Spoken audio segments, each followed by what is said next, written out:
keçi, жақсы маңай бізде бар. Hoş keçi, yıldızları biz menden. Hoş keçi, bizden bele kutlu bağ.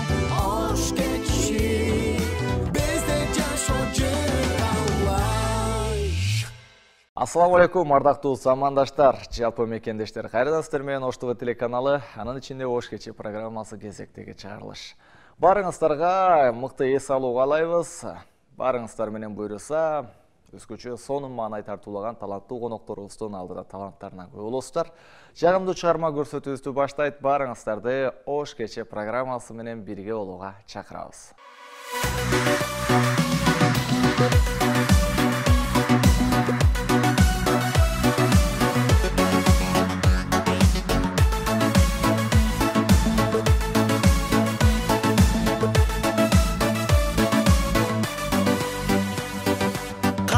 Sulu görse dağı gözler, gözüm vardı boylarımdı bölbödüm. İzlegenim bir özünden tabılıp, senden böyle kızdı жақшы görgödüm. Kança sulu görse dağı gözler, gözüm vardı boylarımdı bölbödüm.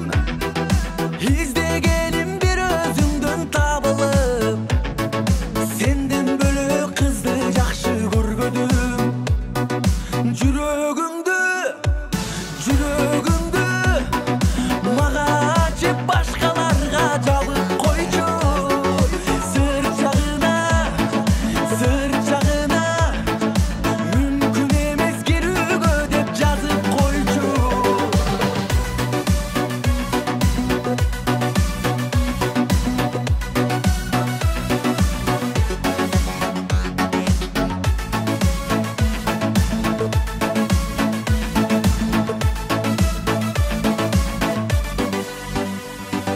Kızganamın baskanındı göykölüp, bir oy turat жүрөгүмдү öykölüp, işenişti жүрөр ele mençilep, kulağına salıp koysom söykönüp.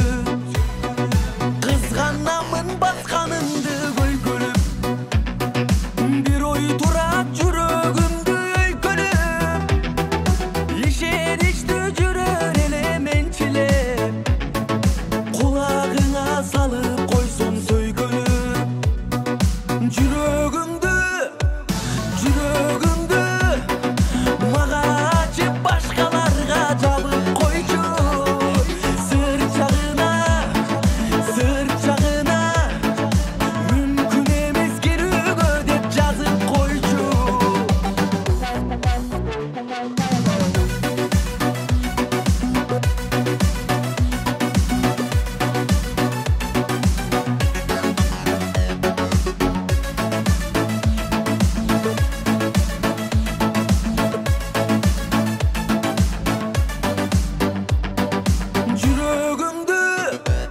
Жүрөгүмдү мага ачып башкаларга жабып койчу. Сыр жагына мүмкүн эмес кирүүгө деп жазып койчу. Жүрөгүмдү мага ачып башкаларга жабып койчу. Сыр жагына мүмкүн эмес кирүүгө деп жазып койчу. Hoş keçi, bizde yaşocu Allah. Ардактуу телекөрүүчүлөр, бүгүн да Куту студиясынын таланттуу меймандары келип орун тапты. Өзгөчө ар дайым биздин урдубузга жылмаюу тартуулап, күлкү тартуулап келе жаткан таланттуулар конокто. Бүгүн бизде конокто Талант Куламов, ошондой эле дал ушул Талант агабыздын шакирти Мирлан Аблечов деген жигит конокто. Кош келиңиздер. Ассаламу алейкум. Алейкум ассалам, кош келдик. Маанайлар. Маанай жакшы. Маанай сонун себептен да жакында концерт коебуз да, ошону биринчи эле баса белгилеп кетели. Акырында эфириңер түгөлүп калат го. Түгөнүп калып айта албай каласың. Ошон үчүн башында Кудай буйруса айтып алар, ушу концерт болот жакында. Ошто биринчи Бишкекте, кийин Ошто Жалал абадта. Ага чейин ат бир токтолобуз. Эме кылалы. Журт менен, эл менен. Эл менен саламдашалы. Биринчи. Ассаламу алейкум, урматтуу кыргыз элим, урматтуу кыргыз журтум, барыңыздарга жакшылыктарды каалайбыз. Мынакей ушинтип сиздерге чыгып калдык. Кандай десем, ушундай Кыргызстанда тынччылык боло берсин, тойлор болсун, жакшылыктар болсун. Мирлан. Жалпыңыздарга ассаламу алейкум. Ассаламу концерт боюнча сүйлөйлү. Концерт боюнча буйруса, Талант агабыз жаз алды менен десек да туура эле болот. Кыргызстанда түрө кыдырып бир концерт коеюн деп бел байлап турган учурубуз экен. Да кааласа. Демек, алгачкы концерт бул Бишкек борбор калабыз Бишкектен башталат. Бишкектен башталат. Кайсы числода? 20 февраль Кудай буйруса. 20 февралда Бишкекте. Алгачкы рет бул тарапта? Бул биринчи жолу. Бишкекте биринчи жолу коет ама. Кандай сезимдер болуп атат? Сезим чынын айтканда өтө күчтүү болуп атат. Баягы турмушка чыккан кыздай эле болуп коркуп атам да, мисалы айтканда, ачыгын айтканда. Ушундай. Ал жакта кандай болот? Кандай тосулат? Ушу кандай тосулат? Эми мен мисалы чынын айтканда акелерим айтты, менден чоң эми Удул агайлар бар. Туруп турсаң болот эле. Бишкекте сени ким тааныйт, кандай болот? Эми турганга болбой калды да, коюш керек. Аракет кылыш керек ушул. Ал жакта бардык нерсеге даярсызбы? Даярмын, Кудай буйруса. Мен даярмын, эл эле даяр болсо болду. Ушул эле болот. Демек, бир тарап даяр, экинчи тараптан кабар жок бирок. Кабар жок бирок. Ал эми Ош шаарында? Ош шаарында Кудайга шүгүрлүү болуп калдык. 60% деп десем да жаңылышпайм. Таанып калды, Кудайга шүгүр. Ошто мындайча айтканда Ошто галдыр-гүлдүр деп алындай неме көбүрөөк болот. Ошондой Удул деп бардыгы Кудай буйруса тааныйт. Ошто коркпойм. Ошто кайсы числода концерт? Ошто 22-23 февраль. Кудай буйруса Ош Кыргыз драма театрда 2 күн койдум. Былтыр бир күн койгон элем. Анан жерлерди да кыдырып. Жерлерди Кудай буйруса 1-марттан, 1-марттан. 1-марттан Баткен тарапка чыгабыз. 8 март Баткендин центринде. Буйруса концерт. Кудай буйруса тынччылык болуп турсун. Азамат, анан эми жаныңызда шакирт менен келиптирсиз. Буга чейин канча шакирт чыгардыңыз эле, жана кантип шакирт алып калдыңыз? Буга чейин өзү негизи Талант Анарбаевда жүргөндө Талант Анарбаевдин ушундай тармагы бар. Мындай балдарга бир жерге концерт коюп барганда балдарга көңүл буруп, таланттуу балдарды ала калып, сүйлөшө калып, ушул Талант Анарбаевдин бир эмеси бизге өткөн да, мага лично. Мен ушу шакирт өстүргөн эмес мага өтүп калган да. Мен эми ушул ар жерге барганда ушундай балдар менен сүйлөшүп, талантын байкап, эми себеби мен жаш кезимде ушундай сахнага келгенге өтө кыйынчылык менен келгем. Эми момалда интернет деген аз эле, артисттер мындай көтөрүлүп, артисттер келди дешип, мисалы да. Ошондойдо көп жүргөм. Азыркы балдарга ошону өзүм ойлоп эле, таланттуу бала болсо лично кайрылып, көзүнөн билинет да. Ичинде таланты жатпасын деп аракет кылып колдон келишинче эме кылам. Мындан алдын ушул Мадымаев деген белгилүү аралаштын алып кудулу Дөөлөт Мадымаев агабыздын баласы бар, Канат Мадымаев. Ошол менин колумда 2 жылда жүргөн. Азыр мына көрүп атасыздар, өзү чыккан, өзү чыгып туурап дегендей. Андан кийин Кожо Тыжакбаев деген бир орус удул. Ал бизде биринчи оператор болуп келген. Кийин ушинтип кошулуп биз менен аралашып ушундай болуп чыкты. Эки болгон да. Эми мына келди. Ушуну даярдап атабыз азыр. Кантип, негизи Мирлан жана эфирден сырткарда мен ошол суроону бердим эле, эмне үчүн Талант Куламов? Талант ака менен Кудай буйруса 1 жыл болуп калды иштешип атканыбызга. Чоң сахнага ушул эртең 20-сындагы концерттен баштап чыгам. Талант ака менен иштешип калышым ошол бүгүнкү күндө айрыкча жаш куудулдардан ушул түрө кыдырып Кыргызстанда айыл концерт койгон ушу Талант Куламов менин билишимче. Анан гастроль бул чындап адамды бышырат, такшалтат. Жаңы чыгармачылыкка аттанып аткандан кийин демек такшалыш керек. Ошон үчүн Талант ака менен иштешип атам. Талант ага, негизи бул концертте өзгөчөлүктү эмнелерди айта аласыз, эмнелер өзгөчө болушу мүмкүн? Мына азыркы коюлуп аткан концертте өзгөчөлүгү кандай десем, мындай интермедияларым жаңы. Интермедиялар меники мындайча айтканда саясат жок, өзүң жакшы билесиң. Мен саясат ойнойм да башымдагы жетпейт. Меники БТО. Мен ушу турмуштагы болгон нерселерди алып ойнойм. Мынасында жаңы Кудай буйруса. Анан дагы негизи сиздеги ушул өзүңүз айткандай бир образбен аябай белгилүү болдуңуз да. Бул аял кишинин аткаруу менен Тоня. Тонянын жаралуусуна бир аз токтолуп өтпөйлүбү? Кантип Тоня болуп калдыңыз жана кантип аялдардын образын аткарып калдыңыз? Тоня болуп калганымдын себеби менин соседим бар эле да, Тоня жеди. Бүт ойноп атканым ошол эле образ. Ол эле эже өлүп калды. Өтүп кетти да азыр эми. Мен кичинемде ошол эжени көрчүмүн да. Ажылдагандарын, сүйлөгөндөрүн, беттен алып бетке чапкандарды, ушинтип эми кыскасын айтканда ошол эженин образын алып келип ойнойм да. Ошол калган. Агай Раматылык Рахман агайыбыз ошону ушундай аял образды таап берген, мен ошону эле элестетип ойлойм да. Азыр эми юмор кылып сүйлөп коем. Ошо Тонеже дагы өлүп калды, эми атым өзгөртсөмбү деп. Эми бизде бир Зымырат деген бар, ошону ойнош керек да, Зымырат эжеде ошону патрат ойнош керек. Атты өзгөртүш керек. Бирок ондой болбойт. Ошо Тоня менен эле кете беребиз. Анан эми жашоодо аял кишилердин арасынан кандай ойлор айтылат? Аялды ойносоң, аша чаа ойногон жоксуңбу, мынчалык эмес го аял киши дегендер да болобу? Көп болот. Себеби Кыргызда эң күчөгөн ушул да. Алыгы чыгып кетсең путуңдан тартып түшүрүп койгончу. Негатив сөздөр көп эмелет, ого маани бербейбиз. А бирок эми негизи бул мурун мен биринчи чыгып ойноп атканда бул нерсе көп болуп аткан. Азыр жок почти. Азыр себептерин түшүнүп калды. Ондай аялдар бар, ажылдап чыгып кеткен аялдар бар, көчөгө чыгып кеткен аялдар бар, күйөөсүн отургузуп койгон аялдар бар. Мен бул образды айтып атпайм, мен ошол бирөөнү көрүп ойноп атам. Мен оюман чыгарып ойногон жокмун никогда. Мындай аялдар аз толуп кеткен. Туурабы? Бардыгыбыз эле көрүп атабыз. Азыр наоборот жаап калган азыр. Аялдардын мындайча айтканда бир нерсесин көтөрүп ташладык да. Даражасын көтөрүп ташладык. Ал эми Мирлан мырза, сизден дагы балким алдыда Тонянын бир Катя сыяктуу же болбосо ушу аялдардын образында көрүп калабызбы же? Мен аялдын ролун ойной элек. Менимче, билбейм, мен ойной албасам керек. Мен негизинен эртең программада деле 80% кош ойнойм Талант ака менен. Баш этек. Мен экинчи планда ойнойм. Интермедиаларда. Мен подача берем бул кишиге. Бул киши өзү күлдүрө берет. Бул жанагындай да, шашпаган кудул. Нокатта Өмүрбек Кенжегулов деген болгон. Анын өзүң деле билсең керек. 2005-жылы аябай супер кудул болгон, Акаевди туура. Бул ошондой кудул да, шашпай сүйлөп. Буну основной санаториялар көп угат. Ушактагы адамдар, а так мындай адамдар кем угат. Шашпайт да. Шашпай олтуруп, убакыты кеңирей олтуруп. 60тан нары угат да буну.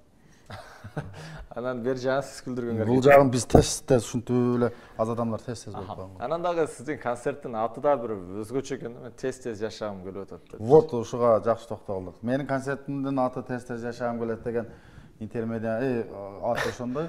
Бирок ошо интермедиа бар да. Ошондой тез жашагым келет деген интермедианы Бишкекте ойногом. Анда Рахман агай бир көрүп эле айткан, мен бир көрүп эле аткарып кеткенмин да. Ошондо эми экинчи вариантын ойнойм. Эми тез жашагым келет деген бул жашоодогу нерсени айтам. Адамдар ошондой болуп калды, туурабы? Мисалы TikTok'тогу 30 секунддук нерсени көрбөй өйдөгө көтөрүлөт. Тез жазыш керек, тез туруш керек, тез бир жерге барып келиш керек, тез иштеп бүтүрүш керек. Кыскасын айтканда баардыгы тез болуп атат. Маселе ошо менен көп кетет. Концерттин темасы ошол. Ошого сиз да тез жашап атасыз. Мен да тез жашап атам. Тез күлдүрүш керек кыскасы. Тез. Концерт канча болот? Тез эле бүтүп болбойбу? Жок, Кудай буйрса концерт 2 сааттан өтөт. 2 сааттан. Коноктор кимдер дагы болушу мүмкүн? Коноктор Кудай буйрса Кыргыз Республикасынын эмгек сиңирген, эл жакшы көргөн, биз жакшы көргөн Бактияр Токторов агабыз. Белгилүү кулул Аралаштын алып кудулу Манас Бердиев, сиз жакшы билесиз, онун уулу бар. Ол да мага окшош кудул. Санжар Бердиев агабыз. Ал деле даярланбайт. Сыраз болгон жерин айтып кулап кете берет. Ошол кудул агайым катышат. Быйыл ошол өзгөчө жагы. Демек, буйрса концерт Бишкектен башталып, анан Кыргызстанды түрө кыдырасыздар. Кудай буйрса, тынччылык болуп турса. Азаматсыз. Анан азыр эми биздин телекөрүүчүлөрүбүз үчүн дагы бул Тоня деп айтышат, бул кайсы Тоня экен деген дагы көрүүчүлөрүбүз болуп калышы мүмкүн. Анда мына ошол Тонядан бир кыскача тамаша үзүндү журт менен, эл менен биргеликте көрүп келели. Андан кийин буйрса маегибизде улантабыз. Көчөлөрүн араласам, метродон адашпасам, жүргөн жерим бүгүн Москва. Дома Дедево, не билайланайы. Тил келбейт го эле, Домедево. Айланай, Москва дегенің ушундай бия. Өтө қоз, өтө оғу, светтер жалт жулт айланай. Қарачы қандай қоз, Мүйдегі адамдарды қара, кетпесіңер Қырғызстанға. Қырғызстанға кете албай отырғандар ғой дейм, Мен деле ойнап келді дейсің бұл жерде. Күйем жоқ, 3 жыл мұрын кеткен, Москваға бара қойшымын. Москваға барып істей қойшымын. Елдер істеп атат, ақша тауып атат, салып атат. Мен деле барам, турмушты оңдойм, тиіндей қыл берем, мұндай қыл берем деген бойдан. Жоқ, 3 жыл болды, айланайны. Менен көрбеген шаар деймі, қандай айланайны? Барғандайын ем қандай бір чалып атат, же болса келіп атат, же мұнандай қылып атат деп қойбайды. Же түймен бір бәле киіп алып аттың айланайын. Өте шамал екен, Түптен ұрған шамал, оғыздан шығып шаман бол. Мұна, не олды? Не oldu sana, айланайын? Куда пройдите? Здравствуйте. О, ана неме? Айланайын, чалып атат, мұна, келіп, мен чалғамын да айтқам, мен кетіп атам. Здравствуйте. О, мен кетіп атам. Мені тосып ал. Чанақа мен мұшығым оқшабайды. Көгерген көзіңден сен. Мұнша хуниксің? Здравствуйте, женщина. О, айланайын. Вы меня понимаете? Да. Так, если вы меня понимаете, откуда прилетели? Тут тұршы. Ана неме айланайын, чалып атат, өміріңде көрмеген бұл Москва. Успокойтесь. Успокойтесь. Давайте знакомиться. Капитан милиции. Жахбаров Федор. Да. Ана неме, айтып қойшы керек те, мнерге түш. Женщина. Не? Вы меня знаете? Тұршы. Нет. Вы меня знаете, кто я такой? Тұршы, үмкамдайым да. Таваршы милиция, тұршы. Жаман көп жылдызың бар ғой. Айланайын, мұндай... Откуда прилетели? Сен ішің немен қақтан келесің? Мұна Москвадан... Все, хватит. Немнелі олу, тасы айланайын. Я вам вопрос задаю. Вы отвечаете. Ну Вы да. должны отвечать. Ну да. Вы меня понимаете? Да. Откуда прилетели? Да. Тұршы бәйректен ширақ шығарбай. Өзімен түгімен бір бәлі киіп келіп өптін аяқ. Өте сквозняк болып атады. Алып қойытты еліне. Вы что, больная что ли? Болеете? Нет. А так вы меня понимаете? Да, 150% понимаю я тебя. Это классно. Откуда прилетели? Да, Ана неме... Женщина. Все, успокойтесь. Сумкамен жатқыра шауым lazım. Успокойтесь. Я успокоим, мне тазаға шүкіратайсың бе? Жөніле тұраман еді? А так необычная такая азиатка, да? Да, я... Hoş geçti bizde жашоочу талаш. Урматтуу көрүүчүлөр, биз болсо көрсөтүүбүздү улантабыз. Сиздер Ош кече программасына ортоктош болуп жаткан учуруңуздар. Дал ушул Талант Гуламов бүгүн биздин студиябызда Шакир Темирлан мырза менен отурган учуру. Негизден азыр Тоняны көргөн соң, мындай аял заттын арасында дагы бир кычырап жүргөн аялды эмес, жүдөмүш жүргөн аялды чагылдырат да негизи Тонянын образычы. Анан бир Москвага чейин күйөөңүз издеп барып келдиңиз. Ал Москвага күйөөм издеп барып келген, ошол өзүм жоголуп кеткенде ойногом. Ушул мен өзүм жашоомдо ойногом. Москвада мен жоголуп кеткенмин. 2007-жылы мен Москвага барып 2 жыл иштеп келгенмин. 2007-2008. Ошол жерде эми ошол маалда билет, Москвага барып иштегендер, о маалда милиция тута коюп, апкире коюп, штраф жаза коюп, ушундай нерсе, ошолор бүт өзүм эми ойногом. Башымдан өткөн интермедиа ошол. Бирок абакта талант эле болгонсузбу, же ал жакта Тоня болуп жүргөнбү? Жок, ал жак талант эле болуп жүргөм. Негесинен айтканда ошол Талант деген ат менен Тоня деген ат бири-бирине окшоштугу бар да. Ооба, Т менен башталат. Т менен башталат. Эми мисалы үчүн азыр өзүңүздө бала чака, үй бүлө бар, мисалы үчүн да. Мисалы мәселе бар. Бар. Бар. Ошол нерсе эртең өзүңүздүн балдарыңыз неге ата аял болуп жүрөсүз деген нерсени Мен азыртадан айтып атам балдарыма чоңойгондо. Чоңойгондо ушул сөздү айтпай калат. даярдан. Даярдап атам. Көчөдө болобу, аял же болсо бирдеке Айтат. Не деп айтат? Бо мен катыныма окшошконго мына өтүп кетти деп айтат, көп айтат. Ого мен мурун жиним келип жүргөн. Эмнеге ушинтет? Азыр маани бербейм. Себеби ар бирине маани бербесең айтып атпаймынбы, жоголуп кетет экенсиң. Опшун маани бербейм. Азыр элдер деле көнүп калган. Ана аяш өтүп кетти дейт. Жеңеңиз кандай карайт буга? Жеңем дейм да. Жеңеңер ар кандай карайт, отуруп карайт, туруп карайт, жатып карайт. Акыры азыр карагыз деле келбей калды. Мисалы үчүн кээде айтабы ушул нерсени койбойсузбу? Айтат көп. Ушуну койбойсузбу? Эми аяштарымдын алдында же мындай достордун алдында мындай кылбайлы. Мындайча айтканда ол унутуп айткан, жалпысын айткан. Концерт сахнаны токтотуп эле койбойсузбу деген. Мен унаган эмес. КамАЗ деле минип жүрө бер деген. КамАЗ деле минип жүрө бербейбиз. Мен кылыш керек, КамАЗ деле менен сахнасын деле аткарабыз дегендей. Бар. Бар. Келди. Эми мындай бир күлкүлүү жааттан бир кичине юмор сиздерден сураналы. Ошол жерден мүмкүн болсо бир анекдоттор, тамашалар эске келгендер болсо. Барбы? Анекдот бар? Келиңизчи угалчы. Анекдот бар. Мен бир кыска анекдот айтып берейин. Кыргыз өзү кызык калк. Коркпойт эч кимден. Кыргыз духовой, мен жакшы билем. Мындай күлкүсү деле күлдүрүш кыйын, бирок күлдүрүп алсаң токтобойт. Эки кыргыз ичип отуруп өчүп калыптыр да. Экөө кыйла мас болуп, анан бирисине карап, "Эй, биз керек болсо Кытайлардан да коркпойбуз, Кытайлар менен урушабыз" десе, экинчиси чочуп кетип, "Келесо, кандай Кытай менен согушасың? Кытай деген булар миллиард миллион дагы эмес. Миллиард болот. Алар асман жааны кармап асманга атса, күндү тосуп калат" десе, беркиси, "Бизге баары көлөкөдө ham согушпай." Бул кыргыздар өзүңүз эмеспи? Жок, кыргыздар. Сен мындай жооп сизден чыгышы мүмкүн. Өзүң токуп алдың дейсиң? Жок, бул анекдот.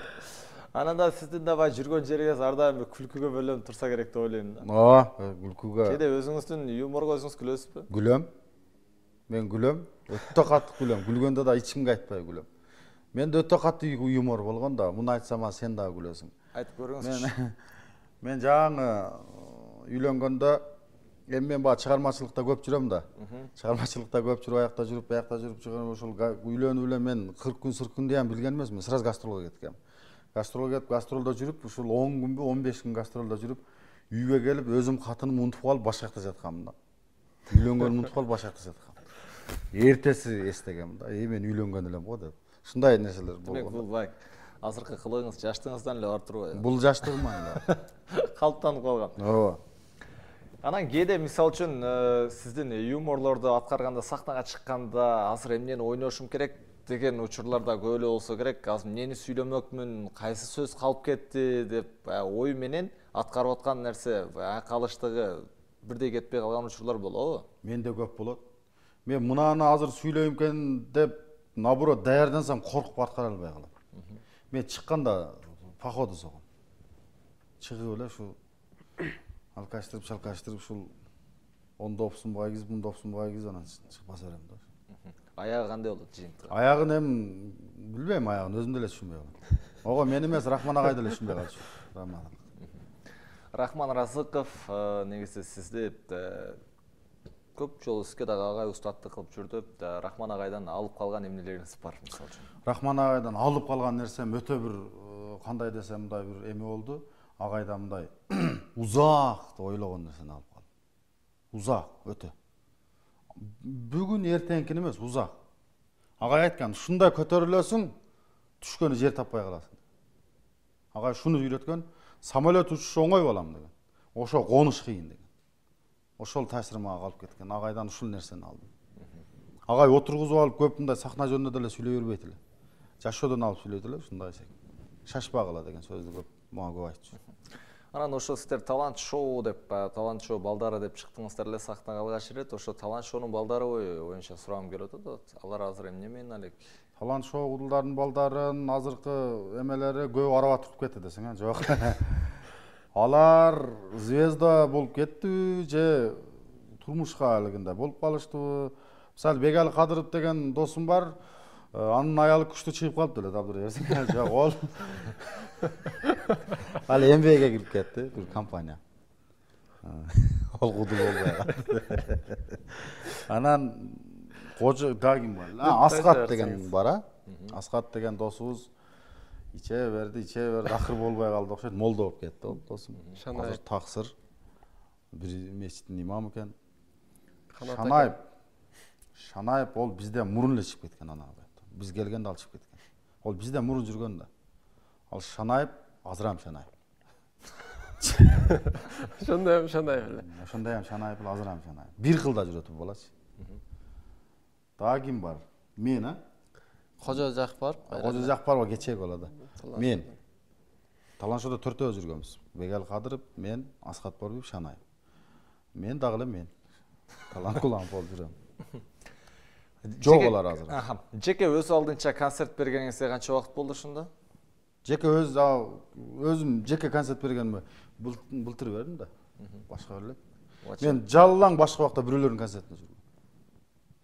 Бүт баягы өзүң деле жакшы билесиң, бирөөнүн концертинде ойногом. Бардыгым Шанаевдин концертинде көп ойногом. Акыркы 2019-жылы Тынар Курбанаев агасынын концертинде ойноп калдым. Андан 2020, 2019 менен 18 ар бир айдын 6-сы анан Тынар ака келешип калгам ошол. Негизинен айтканда ошол кодулдар менен азыркы мезгилде мисалы үчүн 3 багытка бөлүнүп кетти десек болот да. КВН жааты, ошол менен катар кодулдар, анын ичинен азыр блогерлер, кыска тамашалар, блогерлер дагы пайда болду. Кодулдарга болгон көз караш кандай болот учурда? Жалаң чоңдор эле куралып калган жокпу? Жаштар дагы барбы сиздердин көрүүчүлөр катарында? Кудулдарга деген көз караш чынын айтайынбы, муну азыркы жаштарды мен жамандабайм. Багыт вообще өзгөрдү да. Чынын айтайын, жеңил болуп калды да. Муну азыркы сен как раз айтып атпайсың, муну азыркы КВНщиктер, азыркы блогерлер. Булар бүгүн келди, эртең менен звезда болуп кетемин деп ойлоп атышат да. Мисалы мен сахнада жүргөнүмө 14 жыл болду. 14 жылда мен эл эми тааны. Ким эле деген нерсе. Азыр ушундай болуп кетти, мындай жаштарам ошо багытка көбү кандай десем, мындай басым жасап калды да, мына тамашо блогерлер. А биздин концерт койгондорго жаш урактуулар эми канча, мына 40тын өдөсү келип атат да. 50ге чейин. Өзүм урактуу 40-50 ушуга чейин кетет кудулдарга. Так жаштар келбейт биздин концертке. Маған паам дегендер. Анан Мирлан мырзага да ушул жерден суроо сатым келип атат да. Эмнеге жаштар менен эмес? Эми мен өзү Талант акага чейин негизи анчам жыр жазам да. Рахман агайдан ошо ыр жаатында, ыр жазуудан бир аз сабак алып. Анан ошол негизде эле эми мен дидиме кудулдук туура келет. Менде Талант ага айткандай мен секин жай сүйлөйм. Болсунбек Исакеев, Сайызбек Сейиткажиевтерге окшоп мындай. Анан менимче менин темпиме түшпөйт да. Мен ойноп көргөм, факультетте, университетте мен ойногом. КВНдын көрүүчүлөргө мен мындайча айтканда түшпөйбүз. Бир эме. Мен КВНде баалаймын, баалагандарым. Нон энди. Анан да бизде универсал болду. Анан Бишкекте ошол мен өзүм жакшы көргөн эмелер бар. Бир эки команда. Булар ачыгы сонун чыкты. Себеби булар эмесин да тапты. Ордунда тапты. Актер болуп кетишти. А мына азыркыларды билбейм мен. Кандай болот? Же булар жоголот, же Кыргызстан жоголот. Экөөнү бирөөсү болот. Негизинен айтканда, ошол юмор жаатына кандай болбосун, кайсы мезгил болбосун, өз учуруна, өз талабына жараша өтө өйрөткен, кете өйрөткөн дегендейчи. Азыркы мезгилде сиз дагы ушул жаштар арасында деле тиктокторду пайдаланып калыптырсыз акыркы күндөрү, эмне кылып жүрөсүз жаштар арасында? Жаштардын арасында жөн эле ошолорду карап жүрөм. Көрөйүн. Негизинен айтайын дегеним ошо бир блогер да болуп кетейин деп атышат. Мен блогер болушум болбойм. Мага бирөө пул төлөсө ham болбойм. А эмне үчүн ал жакта жүрөсүң анда? Жөн эле ошо баягы эшек дарбит эле. Эл дарбит, эшек кошо дарбит бар, мен деле дарып коем да. көрөм мен, себеби ал TikTok'та отуруп алып жаштардын каяка кетип атканы, эмне деп сүйлөп атканы, өнчөлө звезда болуп атканы мен отуруп алып күлкү болот, мен ошолордон көрүп алып сатира алып ошон кеде сатира чыгарам ошолор. Элге ошол аркылуу демек маалымат алуу үчүн маалымат алуу эле кирем ошол. Бара келем. Алдыдагы концертке таланттаган ийгиликтерди каалайлы. Рахмат. Сиздерди дагы көпкө суроо менен кыйнай бербейли. Анткени алдыда буйруса саналуу эле күн калды концерт берүүңүздөр үчүн. Урматтуу көрүүчүлөр, буйруса 20 февраль Бишкек шаарында дал ушул Талант Куламовдун жеке алгачкы концерти болот ошол тарапта. Андан кийин Ош шаарыбызда болот экен. Жакшы өткөрүп алыңыздар. Ийгилик каалайбыз. Рахмат. Эркен микрофон суталы. Жалпы көрүүчүлөрүбүзгө жакшы тилектер, каалоолор болсо арнап өтсөңүздөр болот. Сен. Өзүңүздүн болсун. Менен болсун, мейли. Эркин микрофон болсо, урматтуу кыргыз элим, сиздерге жакшылыктарды каалайбыз. Той кылыңыздар, тойлоруңузга кызмат кылалы. Сөзүмдүн акырында ушул келиңиздер, ушул концертиме келиңиздер. 20 февраль ушу Бишкекте деп айтып кетти. Ошто, Жалал Абадта болот. Баарыңыздарга жакшылыктарды каалайбыз. Тынч болуңуздар, алтын баш аман болсо, ден соолук болсо, дүйнө жүзү тынч болсо, ушундай бизге окшогон кудулдар, артисттер көбөйүп кызматка кылып жүрө берели. Рахмат баарыңыздарга. Талант айтып өткөндөй, Кудай буйруса жалпыңыздарды алдыда боло турган концертибизден күтөбүз. Мына ошол концертте биз дагы кызматтабыз. Кудай буйруса 100% жаңы бүгүнкү коомдо болуп аткан темаларды программага салганбыз. Барыңыздарды күлкү концерттен күтөбүз. Чоң рахмат, бир жолу ийгилик каалайбыз. Ал эми урматтуу көрүүчүлөр, жалпыңыздардын эс алуу күнүңүздөр көңүлдүү улансын. Кайрадан эфир аркылуу амандашканча саламатта калыңыздар. Ош кечи, жакшы мааны бизде бар. Ош кечи, жылдыздар